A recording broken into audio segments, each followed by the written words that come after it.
day for European stock markets, with the UK's FTSE 100 index down around about 2 points, while the Euro Stoxx 50 index is lower by around about 3 points. US stock futures are also trading on the flat line, with the Dow Jones Industrial Average front month futures contract down about 7 points, while the stocks, the S&P 500 is down around about 2 points at the moment. And in terms of commodities, gold is off about $10.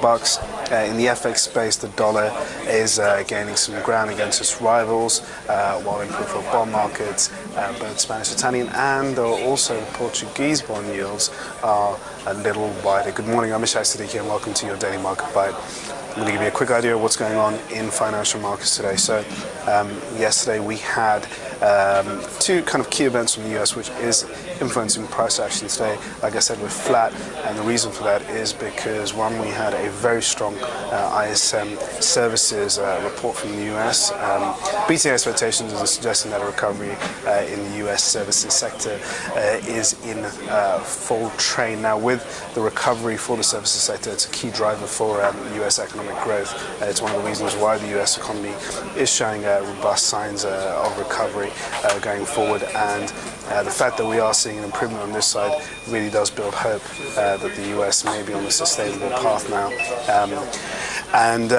When you put that against some of the comments that we've had from Fed members, particularly Mr.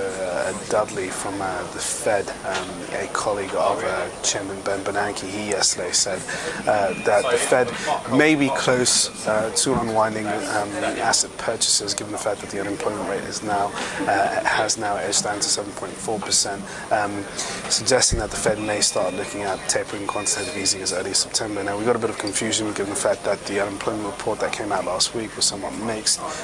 We had the unemployment rate, like I said, edging low to 7.4%, but the headline numbers were still weak on the whole, with the US economy adding only 162,000 jobs for the month of July against expectations for 180,000. So although we are seeing progress, and it's good progress, the fact is that it's slow momentum in the jobs market, and it's going to take a little while before we see a full-blown recovery.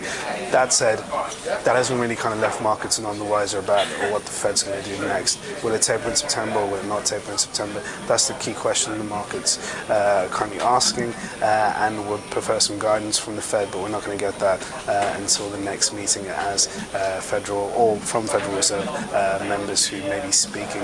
But Ben Bernanke will next be speaking at next month's policy meeting. Now, getting down to what's going on in Europe today, we're kind of on the low side for macroeconomic data. We've got UK manufacturing and industrial output, which will be key to watch out for. Both are expected to show growth in line with the continued improving tone that we are seeing out of the UK economy.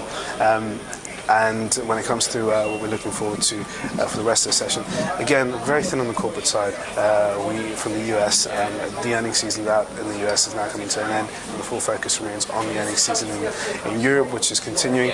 And looking ahead to tomorrow, the big attention will be on the Bank of England's inflation report.